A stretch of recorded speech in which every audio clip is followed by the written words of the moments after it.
I'm going to tell you some of the signs of anxious attachment, of codependency, of what it can do in a relationship. And if you've seen my videos and the millions of views that they've gotten, 1 million views or whatever they've gotten, I will tell you that there is a pain point going on here. I will tell you that there's a pain point going on here to the point where people in the comments are resonating and saying, how come I didn't know this? I didn't know people feel like this. This is a symptom of the modern world. And it comes from wanting to be the best version of yourself for somebody, because somewhere along the lines, you didn't get the love you needed. You didn't get the love you needed, and it might have not been in a big way. Maybe nobody abandoned you. Maybe nobody did anything to you.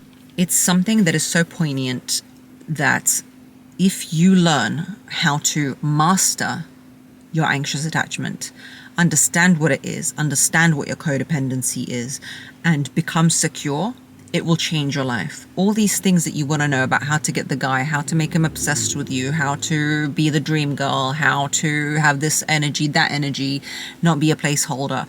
Well, it's all encapsulated in this. And the reason these videos have so many views relatively is because it's a pain point for us, especially for women, because we've been taught to be a good girl in terms of the fact that someone somewhere in our lives didn't care about us enough. Maybe, and it doesn't have to be epic. It doesn't have to be dramatic. It doesn't have to be like huge, big T trauma. It's maybe a parent who was too busy, people who didn't have time for you, mum who worked all the time. I'm a mum who works, so I'm not blaming you. It just happens, right? It could be any of those things, but it results in us believing that the only way we are lovable and the only way we can be seen is by people who we service, who we go out of our way to perform for. And we meticulously watch them and meticulously learn if we do anything wrong, right? We will not be lovable anymore. We are only lovable as a product of getting people to where they want to be. People are hungry, so we cook for them. People are uncomfortable, so we listen to them. We have lost complete touch from ourselves. A lot of us service so much in order to get love, but there's an insidious side to it, okay? In anxious attachment and codependency, there's a big insidious side, because as much as you are lovely, and I was lovely when I was anxiously attached and codependent, there is a manipulative dark side to the fact that you will go to any lengths in order to get what you want. I looked at these videos. I looked at who I was, and I'll tell you some stories today, and I thought, no, we can't be doing this, and I need to make something that is going to be a place where I can send you in order to help you, because when I get the DMs, it doesn't suffice for me to listen to you in those DMs and then send you on your merry way. So I'm going to put a link in the description box, okay? This is serious, for a 3-day detachment intensive. It's going to be called Unbothered. I've recorded it, and I believe it's the best thing I've ever done, because it's going to be pivotal for you to change. It's going to regulate your nervous system. It's going to make you the person that you were born to be on this earth. And it's everything I know. It's got worksheets. It's also got a community component if you want to be there. I'm going to put the wait list, because the doors aren't open yet. I'm only opening them for those 3 days. Then I'm going to close it because I'm at capacity with my children and my life. So I want to do this one time, and I want to see how it resonates and how it works, because it's going to be live. There's going to be live video with me too, and Q&As. And I want to see how it works. Anyway, I want you to decide if it's for you. And I am going to tell you the 10 signs of anxious attachment, and I'll tell it through stories. I'm looking over here because I've got them noted down. Number 1, you constantly worry that they're going to leave you. When you are anxiously attached, when I was anxiously attached, I was constantly worried that anything that I might do, saying no, having a boundary, in this masterclass we go through boundaries and all these things and what they actually mean, so I won't go into it here. But you're constantly worried that if you show any signs of autonomy or being who you are, as opposed to being who they want you to be, you are disposable. People can leave you. You are disposable. You are not needed or wanted. You are just a vessel for people to get to where they want to go. Happiness, joy, whatever, intimacy, and you are that vessel, okay? I used to go out of my way in order to make people happy, despite what I needed, despite tiredness, despite anything, in order to make them happy. Number 2, you feel anxious when they don't reply right away.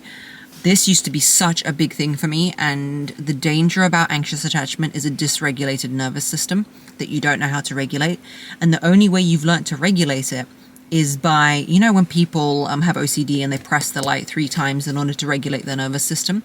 With anxious attachment, you've linked that same attachment to a person's reaction to you. So what you're looking for is just for David to reply. You want nothing else.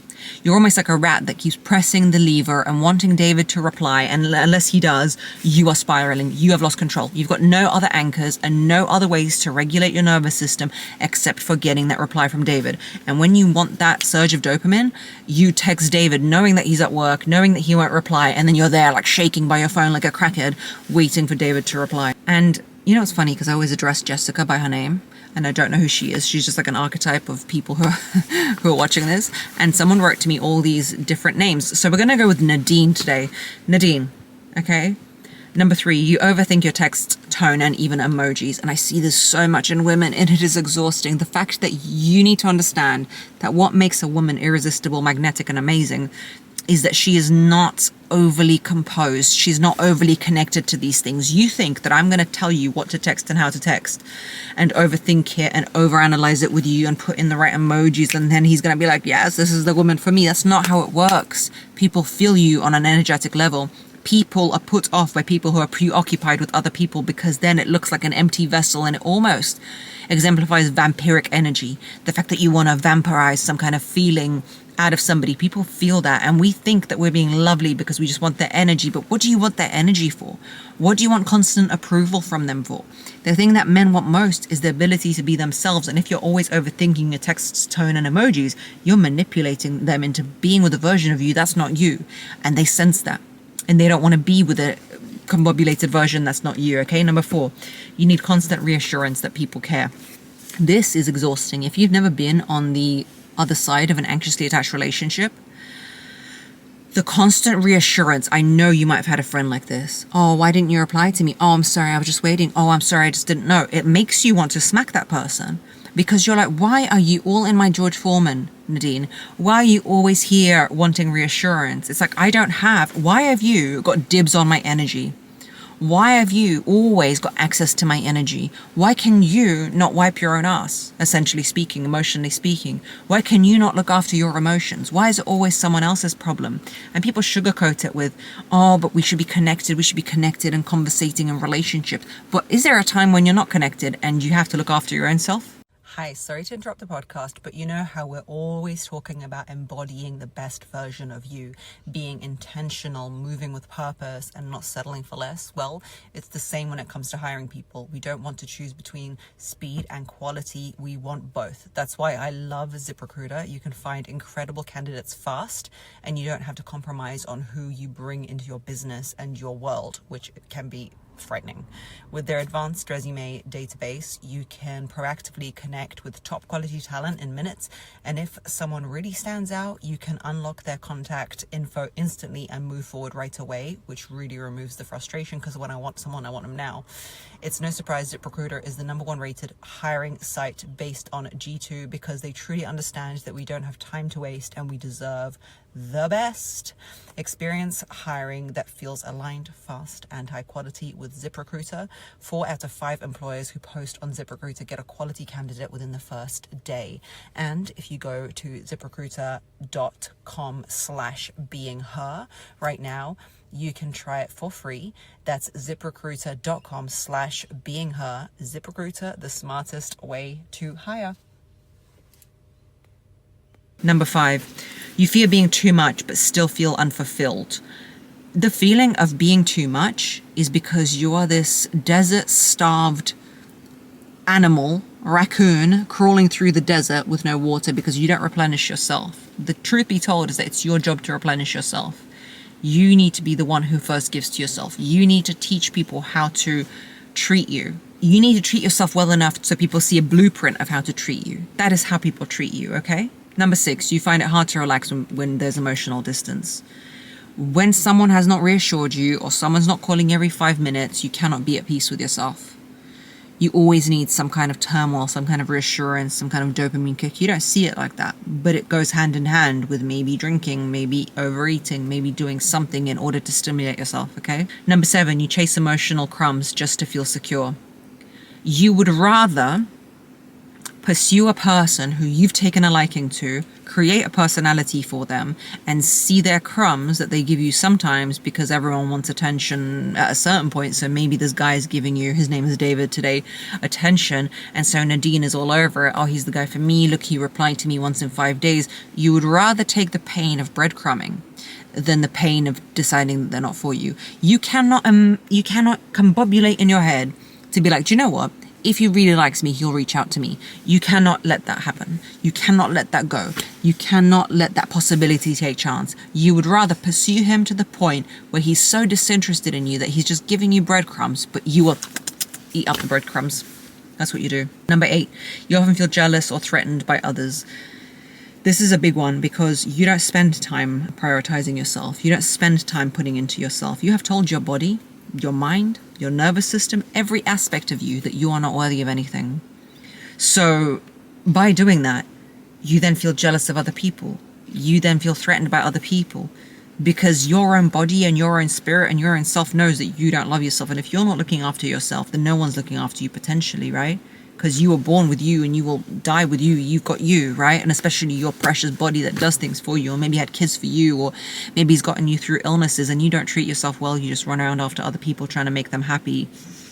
And then you're jealous because you've not put anything into you. Number 9, you mold yourself to be the person that other people want. You're not interested in self-discovery. You're not interested in understanding yourself. You're not interested in character development or growth. You say you are, but you're not. You're more interested in creating the version of yourself that someone wants. And I know this because you're not interested in personal development. You're interested in my TikTok videos where I say, make him obsessed by doing this and that. Number 10, you feel love most when there's intensity or anxiety because that's what your nervous system is used to. That's what you're used to.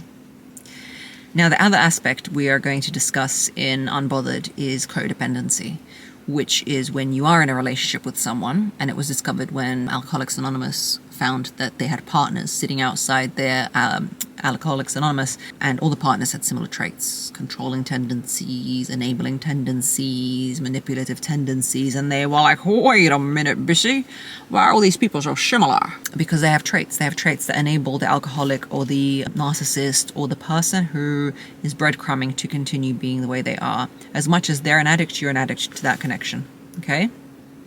You've enmeshed with them. You cannot see yourself from the grass and the trees. The signs are, number 1, you feel responsible for other people's emotions. Oh, David's upset. David's upset. Quick, Nadine, quick. It's because you didn't drive him to the airport because you didn't reply to him about going out on Tuesday. Now he's upset and you're responsible for his emotions, for a grown man's emotions. For a grown man's emotions. There are children, animals, and plants that need care for, and you're concerned with how you made him feel. And I'm not making fun of men's feelings, but something that is completely ridiculous, you will beat yourself into the ground about. Okay? Number 2, you put others' needs above your own always. You will have lists of things that you need to do for other people, and you will always come last. And you will be, that's fine. You know what? If you are completely replenished and you're good and you're one with God and the universe and you're just giving from a place of plenty, then I love that for you. But a lot of you are dry, crispy, underhydrated, undernourished, underloved, and you're trying to give from your dry self with your cracked lips as you feebly pass something to your loved ones, which is honorable, but also it's a tactic to make them reliant on you. Don't lie to me. Mummy knows. Number 3, you feel guilty for setting boundaries. You don't see boundaries, and we discussed this. There's a module on it in the Unbothered masterclass. You feel the feeling of guilt when you set boundaries because you see boundaries as controlling someone else. You don't see boundaries as a self-fulfilling prophecy of what you will accept and won't accept. I won't go into it, but it's there if you want to. Boundaries is wrong when it's seen through the lens of, I'm going to tell him to come home at 10. A boundary is saying, I don't accept someone who comes home after 10. That's an example. I don't care what time you come home. Number 4, you struggle to say no and often overextend yourself. Again, you're dry, crispy, and crunchy, Nadine, and you're doing everything for David, and he does not see the emotional labor. A lot of times they don't. Even a good person won't see the amount of emotional labor you do because you never say what you want. There's no care manual or instructions for you, okay? Number 5, your self-worth depends on being needed. If you are not needed, you completely disintegrate in the world. You don't know what to do with yourself. You don't know what to do with yourself. You haven't formed a relationship with yourself. You haven't created an identity, a character, a mission, nothing. And that's a problem. Number 7, you avoid conflict at all costs to keep the peace, but people feel your resentment. People feel that you're bitter. People feel your resentment because you're not the Dalai Lama or Buddha over here, or Jesus sacrificing yourself for everybody and just here to teach. Maybe you are, but majority need something in return in relationships, but you won't voice it and you hold it over people's head. Number 8, you stay in toxic dynamics because they need you. You will sacrifice yourself because you've prophesied that this person needs me. They need me. How will he live? He's lived for 35 years without me, but now we've lived a year together, and how he will need me. Nobody needs you. You're enabling him. You're enabling him. 9, you base your identity around your partner or the relationship. You're scared to... I remember when I was very young, 18 or something, I decided to smoke when I was at drama school because everyone got a break when they went out to smoke, and I was like, I'm going to smoke because I want a break. And when I decided to quit, shortly after, I had this crisis of identity where I was like, when am I going to go out with my friends outside to talk? Like, I'm not going to be able to talk now. I'm going to miss out on the conversations. Like, my identity, it wasn't the physical addiction to smoking because I don't believe I ever developed that, but it was the identity that I had of me and my friends who I have go outside, and now I'm going to be missing out. Well, tough titties, because it's more important for me to be healthy than it is to be friends with people, which were my friends anyway afterwards, so it didn't matter. 10, you feel like you don't exist unless someone else loves you. Your identity is fully tied up with the love of someone else. It's fully entrenched with that. But the tragedy is, Nadine, is that you fail to forget, you fail to remember even, that most people love someone for who they are as an entity, not for who they're not, or for who they're... Even the most secure, amazing person wants to love a woman for who she is in the world, not for being a mirror. Now, I'm going to tell you what secure attachment looks like, and if you want to get there, we'll go there. You feel safe being alone, but you enjoy other people's company. Beautiful place to be in. I love to be around people, but I love me some alone time. 2, you express your needs calmly without fear of rejection, because you know that you're not a negative, horrible person, but you're expressing your needs. You're not telling someone to do them. You're just expressing your needs. 3, you don't chase. You magnetize. What does that mean? Very overused phrase. You don't chase someone down like they're a mammoth and you are a Neanderthal chasing them into submission. You sit in your presence and you are who you are, and you let people come to you like bees to honey. Number 4, you trust your intuition instead of spiraling with anxiety. If you feel someone's doing you wrong, constantly not there for you, you trust that intuition and you cut ties with that person. You don't make them prove it, because a liar will lie. I never understood this about women. Like, if he's cheating, I'm going to confront him. I'm going to ask him, what are you going to ask him? What are you going to ask him that he's going to tell you the truth? If he's already a cheater, he's going to lie. You trust your intuition. You see between the lines what people are meaning, and you don't spiral into anxiety, because at the end of the day, you know that you have your own back if shit does hit the fan. Because what? You haven't based your whole identity around this relationship. 5, you set and hold boundaries with grace and self-respect. You don't see boundaries as an infringement on them. You see a boundary as a protection of your own peace, which is the number 1 rule of feminine energy. More on that in the course. 6, you're comfortable with emotional intimacy and space. When a person needs space, or to go see their mum on the weekend, or to do something by themselves, or to go to a woodshop class or something, I'm making it up. A lot of women spiral who have anxious attachment or codependency issues. They spiral. They completely freak out or crash out or whatever it is, right? But a secure person's comfortable with extreme intimacy and being really close to someone, and they're comfortable when that person needs space. 7, you don't take silence or distance personally. People do what people do. Not my circus, not my monkeys. We'll go over that principle in Unbothered as well. I don't care about your silence or your distance. I care about how I perceive you. If at the end of the day, if you're going to be silent and distant for 2 months, I'm not going to be interested in you anymore. You understand? That's what it is. I don't have to tell you ultimatums or tell you that. I could tell you once, and if you don't get it, you don't get it. And then you're going to have to win me back, but that's your problem. That's not my problem. I'm spitting now because I'm so passionate about it. Number 8, you choose partners who are emotionally available. You codependent people and anxiously attached people, you choose partners who are damaged because you think you can only be loved in service to somebody who is going to breadcrumb you and not respect you. You don't see yourself being in a secure relationship because you don't see yourself that way. 9, you walk away from what doesn't serve you. Not in a selfish way, but in a let's not kill ourselves here and, survive on breadcrumbs, because that's not doing it for anyone. Just have empathy for the person that's breadcrumbing you. You're not their ideal partner either. Let them be. Stop trying to chase them down. And number 10, you know your worth with or without a relationship. We're all here on a journey. You and yourself is a relationship enough, Anyway, I really, really think that you will enjoy it. I think you should register on the wait list when it comes out, see if you want to join. And if not, doesn't matter. I'll see you here next week for an episode. Maybe I'll tell you some stories about my anxious attachment next time and things I used to do. Oh my God, the things I used to do.